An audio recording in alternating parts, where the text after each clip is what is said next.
बेटा, अब हमारा जो टॉपिक है आज का सेकंड, जो नेक्स्ट टॉपिक है वो है डीफ ओलंपिक। डीफ ओलंपिक क्या है, क्यों है? ये भी एक डिसेबिलिटीज है। सुन ना पाना, बोल ना पाना, ये भी एक डिसेबिलिटीज। तो ऐसे गेम्स आप देखोगे कि जो डीफ और डंप आदमी होते हैं, जो सुन नहीं सकते, बोल नहीं सकते, बाकी अगर आप उनसे फिजिकल एक्टिविटीज की बात करो तो वो जर्नल जो पर्सन होते हैं, कॉमन पर्सन होते हैं, उनके जैसे ही होते हैं, सेम। कोई डिफरेंसेस नहीं होता उनके बीच में। जनरली आप थिंक कीजिए कि एक पर्सन सुन नहीं सकता,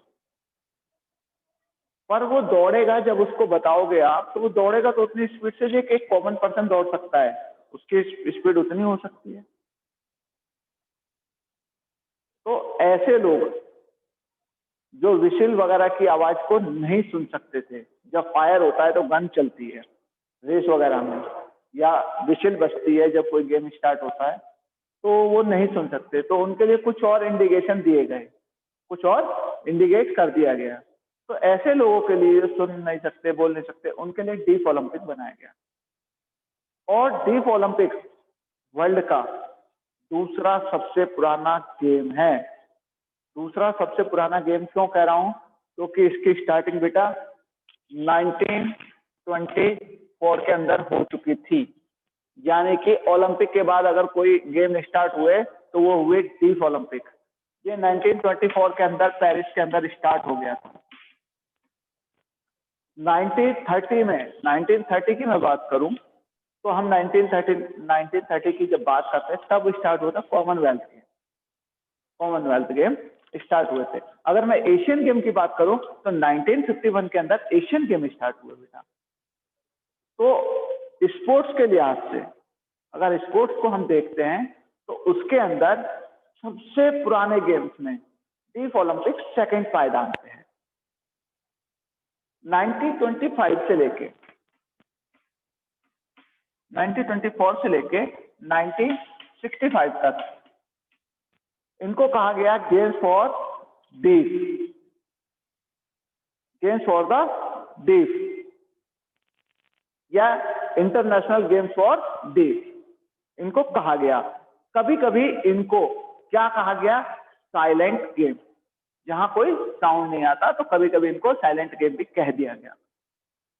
फिर इसको कहा गया वर्ल्ड साइलेंट गेम बाद में 96 से लेकर 99 तक लेके इसको कहा गया world game for the deaf.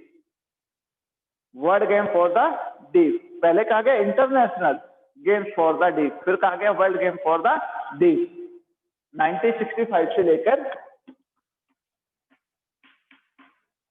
1999 तक इनको कहा गया वर्ल्ड डीफ गेम्स, ठीक है, या वर्ल्ड गेम ऑफ डीफ।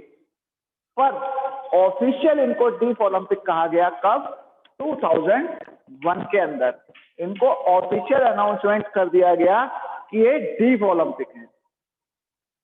इनको ऑफिशियल बता दिया गया, ऑफिशियली अनाउंसमेंट हुआ कि डीफ ओलंपिक है, और इनको 2001 के अंदर प्रॉपर तरीके से अनाउंसमेंट करके पूरे वर्ल्ड में ये बताया गया कि डीफ ओलंपिक है। इसको डीफ ओलंपिक के नाम से जाना जाएगा। वर्ल्ड के सबसे पुराने गेम्स हैं डीफ ओलंपिक। इसके बाद इसके अंदर भी समर और विंटर का कुछ गेम चला। और जनरली हम बात करें, जनरली अगर हम बात करते हैं डिसएबिलिटीज इनके अंदर कुछ होती नहीं है, बस इनको स्टार्टिंग में स्टार्ट देने में ही प्रॉब्लम होती है, बाकी कोई गेम दिक्कत नहीं होती। और जो बोल नहीं सकते उनको तो सुनने में कोई दिक्कत नहीं, ट्रिगर दबा और उनको बता दिया, उनको इंडिकेट किया गया। ऐसे लोगों को केवल इंडिकेट किया गया, बताया गया, केवल समझाया गया एक बार। और इनके गेम्स किसी तरह से कोई भी अलग नहीं होते, ये सेम गेम्स होते हैं। जो जैसे आर्चरी हो गया, एथलेटिक्स हो गया, ये सब काम प्रॉपर कर सकते हैं बेटा, इसलिए इनको डिसेबिलिटीज की कैटेगरी में नहीं रखा जा सकता। इनको डिसेबल पर्सन के साथ इसीलिए तो नहीं प्ले कराया गया कि ये फिजिकली तो पूरे फिट हैं, केवल एक इंडिकेशन दे दिया, तो ये काफी दूर तक जैसे नॉर्मल पर्सन दौड़ता है वैसे दौड़ सकते हैं, आर्चरी में वैसे ही टारगेट कर सकते हैं, राइफल शूटिंग वैसे ही कर सकते हैं, वॉलीबॉल खेल सकते हैं, बास्केटबॉल खेल सकते हैं, सब गेम ताइक्वांडो वगैरह, ये they can play all the games without any difficulty, क्योंकि इनकी जो डिसएबिलिटीज है बहुत माइनर सी है, बहुत माइनर सी है, ठीक है।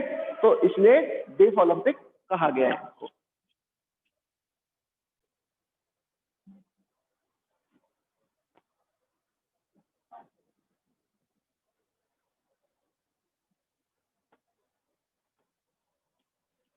अब बेटा हम अपने नए टॉपिक की तरफ चलते हैं।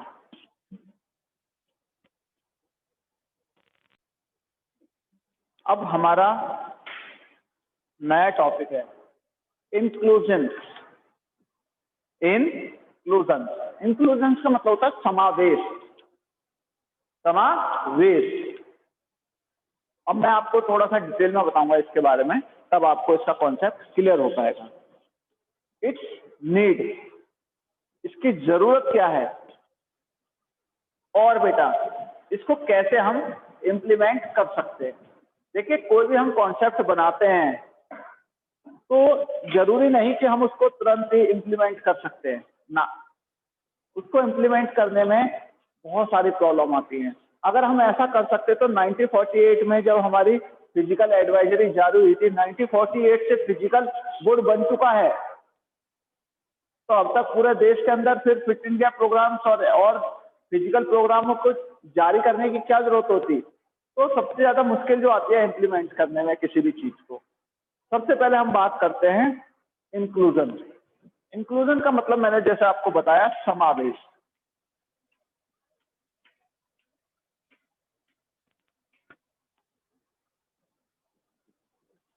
समावेश, समावेश क्या है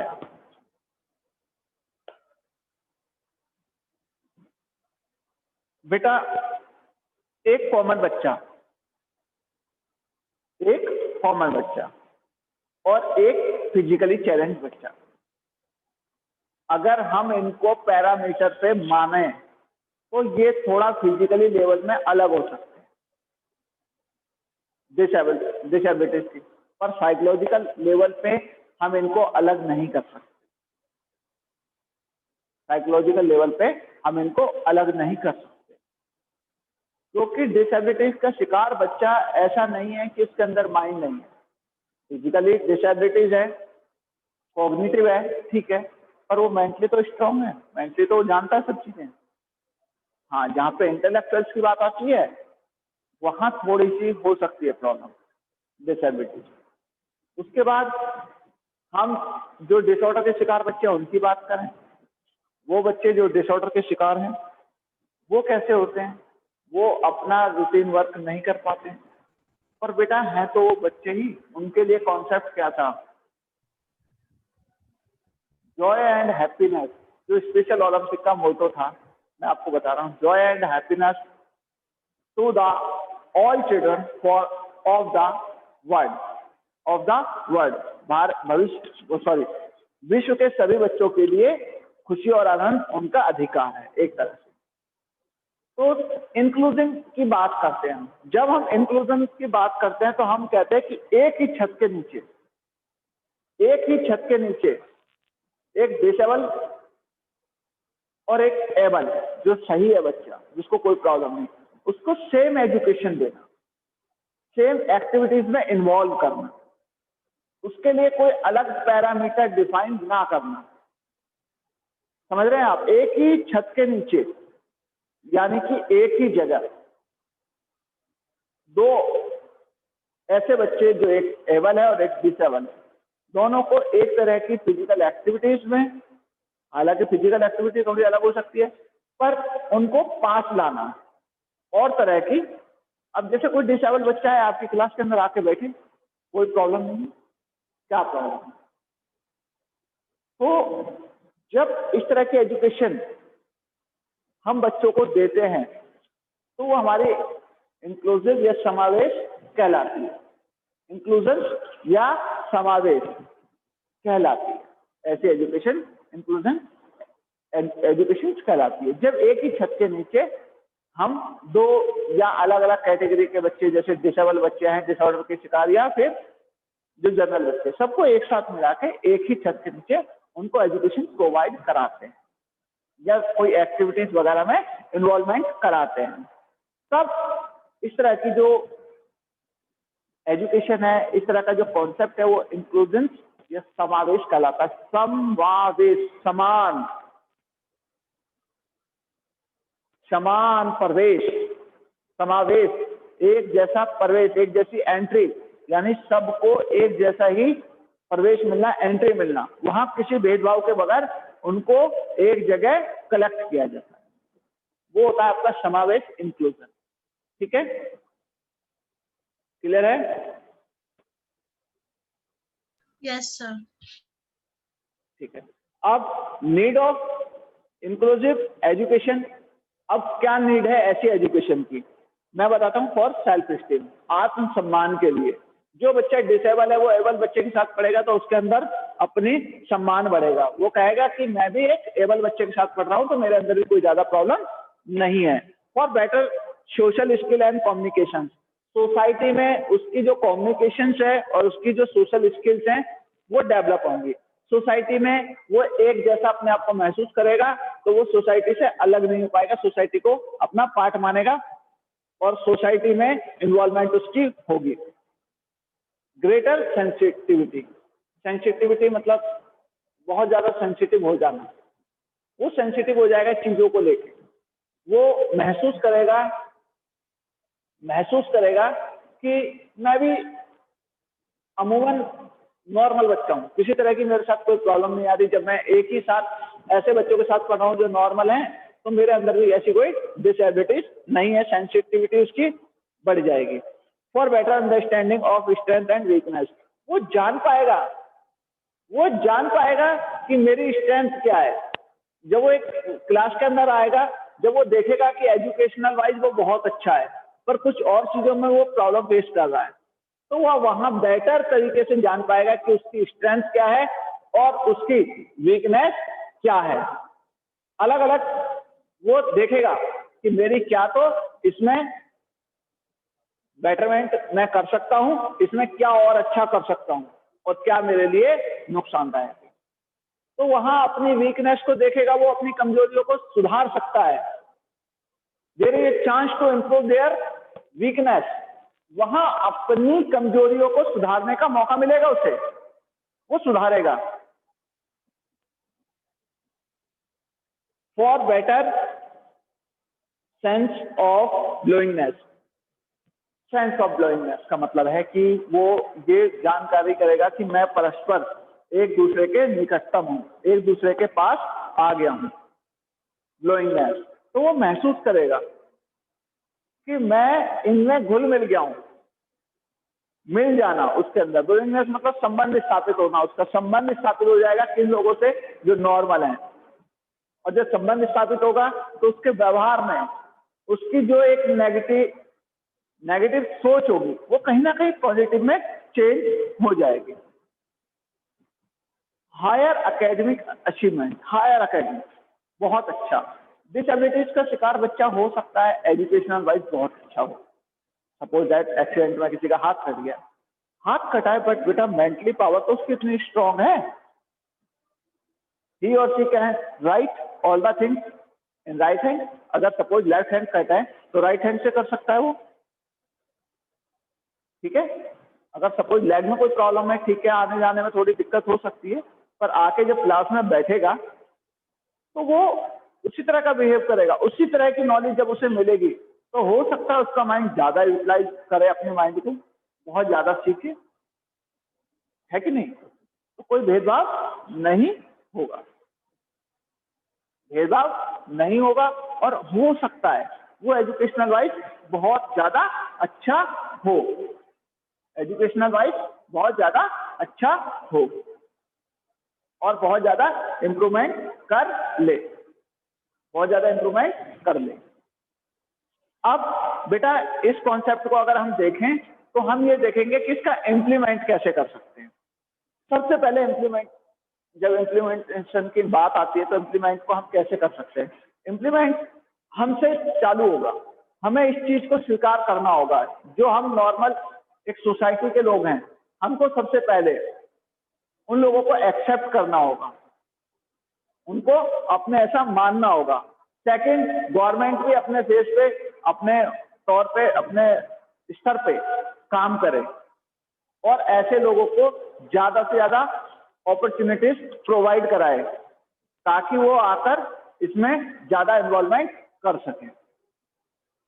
थर्ड ये होगा कि पेरेंट्स थोड़े कॉशियस हो जाएं, पेरेंट्स थोड़े कॉशियस हो जाएं, वो अपने बच्चों को निगलेक्ट ना करें, किसी भी डिसेबिलिटीज के कारण अपने बच्चों को निगलेक्ट ना करें। डिसेबिलिटीज हो गई किसी भी लाइफ के पार्ट में, तो ऐसा नहीं है कि उनकी लाइफ खत्म हो गई, नहीं, लाइफ बाकी है बेटा, लाइफ बाकी है। और उसी लाइफ को पूरा करने के लिए वो अपने बच्चों को अच्छे से प्रिपेयर करें। ठीक है। नेक्स्ट, जो रूरल एरिया है, जो पिछड़े एरिया है, वहां पे गवर्नमेंट को ज्यादा वर्क करने की जरूरत है, क्योंकि ऐसे बच्चों को क्या होता है कि घर में बंद कर दिया जाता है। बंद करने से सेंस होता है कि उनके लिए ओपन नहीं किए जाते डोर एजुकेशन वगैरह के लिए। कह देते हैं कि ये तो दिव्यांग है, विकलांग है, ये क्या करेगा एजुकेशन लेके, रूरल एरियाज में ज्यादातर। तो सोच बदलनी होगी वहां पे लोगों। तो ये कुछ पॉइंट थे जो हम इम्प्लीमेंट कर सकते हैं इस तरह से। तो ये था हमारा इंक्लूजन एजुकेशन।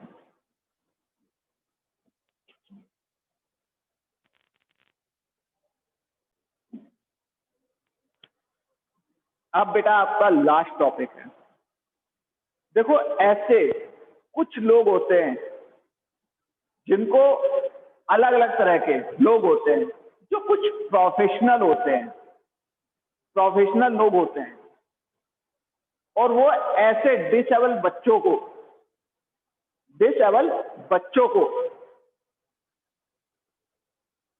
अपने वर्क के थ्रू उनमें इंप्रूवमेंट लाने की कोशिश करते हैं, उनमें इंप्रूवमेंट लाने की कोशिश करते हैं, बहुत बड़ा पैरामीटर पे उस चीज को करते हैं।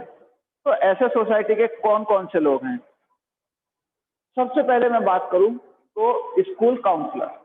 स्कूल काउंसलर कौन होता है? स्कूल काउंसलर ऐसा पर्सन, ऐसा व्यक्ति होता है बेटा, जो स्पेशल नीड के बच्चों को, स्पेशल नीड के बच्चों को इंक्लूजन एजुकेशन जब संभव है बेटा, जब तो पॉसिबिलिटीज है। जब कोई डिसेबल बच्चा आके पढ़ेगा एबल बच्चे के साथ, डिसेबिलिटीज का शिकार कोई बच्चा एक एबल बच्चे के साथ आके पढ़ेगा, तभी तो इंक्लूजन, समावेश एजुकेशन का जो सपना है, ड्रीम है, वो पूरा हो पाएगा। जब बच्चा ही नहीं आएगा तो कैसे पॉसिबल होगा? ठीक है। तो सबसे पहले बताते हैं स्कूल काउंसलर। स्कूल काउंसलर जो बच्चे ऐसे आते हैं एडमिशन लेने के लिए, जो फिजिकली डिसेबिलिटीज के शिकार होते हैं, उनके मन से किसी भी तरह के डर और भय को निकाल दे। उन बच्चों के माइंड में एक सेटअप होती है, एक चीज कि हम इनसे अलग हैं। तो स्कूल काउंसलर का ये वर्क होता है बेटा जी कि वो उनको ये चीज बताए कि बेटा you are not different from the other student, you are the same. आप एक जैसे ही हो, कोई डिफरेंसेस नहीं है आप में और बच्चों में, और बच्चों में और आप में किसी तरह का कोई डिफरेंसेस नहीं है। आप इस बात को समझ लीजिए। तो उनके माइंड को, उनकी मेंटल एगोनी को, उनकी साइकोलॉजी को चेंज करना होता है। स्कूल काउंसलर का ये काम होता है। ऐसे बच्चों को मोटिवेट करता है स्कूल काउंसलर कि आइए आप स्कूल में पढ़िए, हमारे यहाँ एनवायरनमेंट बहुत अच्छा है, हमारे यहाँ कोई भी डिस्क्रिमिनेशन नहीं होती है, हमारे साथ किसी तरह की कोई पार्शियलिटीज किसी स्टूडेंट के साथ नहीं होती, चाहे वो नॉर्मल है या अब नॉर्मल है। प्लीज आप आइए। तो ये एक स्कूल काउंसलर का काम होता है, काउंसलिंग करना बच्चों की और बच्चों को मोटिवेट करना क्लास में आने के लिए। थेरेपिस्ट, फिजियोथेरेपिस्ट की बात करते हैं। फिजियोथेरेपिस्ट कौन होता है? फिजियोथेरेपिस्ट ऐसा होता है बेटा कि जो बॉडी के बड़े पार्ट्स होते हैं, उनके अंदर अगर किसी तरह की विकलांगता आ गई है, कोई प्रॉब्लम आ गई है बड़े पैमाने पे, विकलांगता आ गई है, तो उसको दूर करने के लिए फिजियोथेरेपिस्ट काम करता है।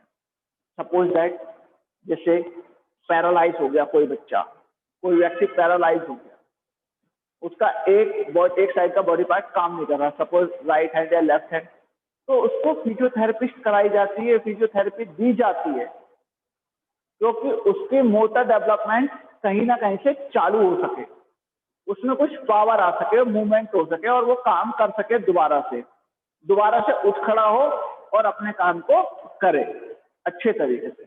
ये फिजियोथेरेपिस्ट का काम है। ठीक है बेटा जी। फिजियोथेरेपिस्ट। ओकुपेशनल थेरेपिस्ट, ओकुपेशनल ध्यान रखना, व्यावसायिक, जो बिल्कुल पैसे के तौर पे काम करते हैं, ओकुपेशनल थेरेपिस्ट। ये प्रोफेशनल लोग हैं, they will collect the money from your side. Your side means to say कि जो डिसेबल बच्चे हैं उनके साइड से मनी कलेक्ट जरूर करते हैं, पर उनके लिए वर्क करते हैं। ऑक्यूपेशनल थेरेपिस्ट जो फिजियोथेरेपिस्ट होता है उससे थोड़ा सा अलग होता है, वो उन बच्चों को इस तरह एबल बनाता है, इस तरह एबल बनाता है। ऑक्यूपेशनल थेरेपिस्ट की बात कर रहा हूँ, वो बच्चों को, ऐसे बच्चों को जो डिसेबल होते हैं उनको इतना एबल बना देता है कि वो डेली रूटीन के काम है, जैसे वॉशरूम जाना है, नहाना है, चेंज द क्लोथ है, और जो डेली नेसेसिटीज के खाना खाना है, इस लायक उनको समझाता है, बताता है, उनको इस लायक ट्रेन करता है, समझा देता है, बता देता है। डिसेबिलिटीज हो गई है तो दूसरा हाथ कैसे यूटिलाइज करना है, किस तरह से यूटिलाइजेशन करना है बाकी बॉडी पार्ट्स का, वो उनको उस तरह की जीवन शैली को इजी करने में हेल्प करता है। भाई डेली सबसे बड़ी प्राइमरी क्या होती है? वॉशरूम वगैरह जाना, आपको भूख लगी है, खाना खाना, जो जिंदा रहने के लिए सबसे जरूरी होता है। ठीक है, नहाना, ब्रश करना, ये डेली रूटीन के जो छोटे छोटे वर्क हैं।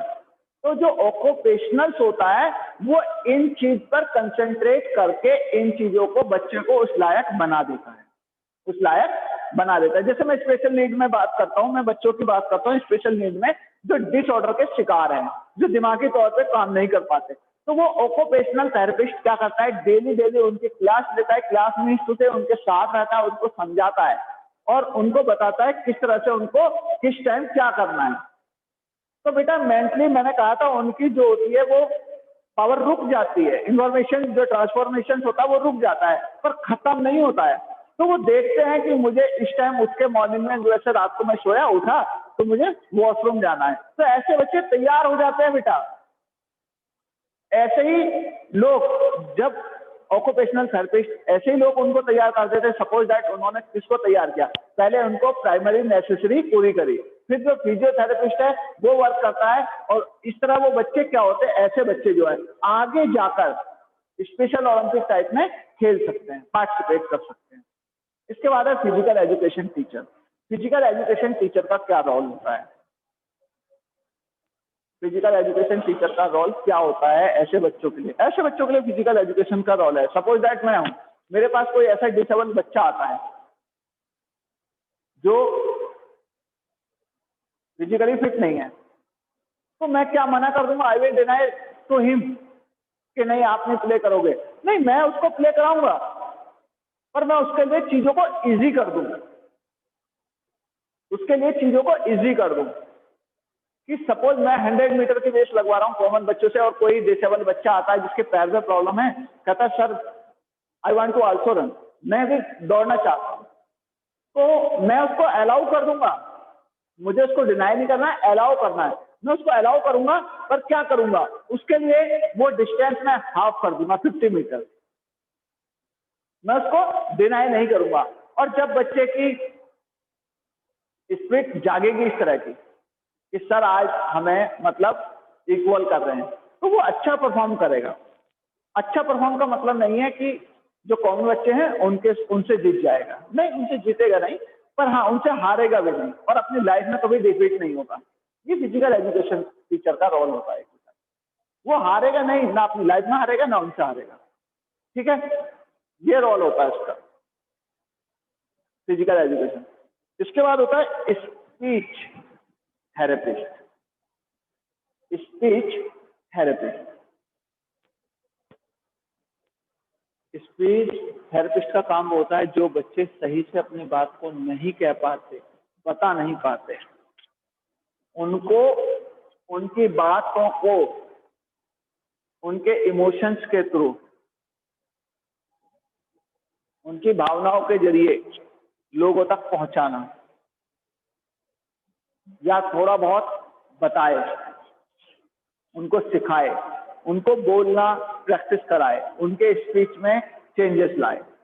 स्पीच थेरेपिस्ट ये होता है कि वो उनकी बोलने चालने की भाषा में बदलाव लाए। ऐसा नहीं है कि बोल दिया ठीक है और ये और वो, तो इस तरह से खत्म नहीं होगा, वो उनमें बदलाव लाए।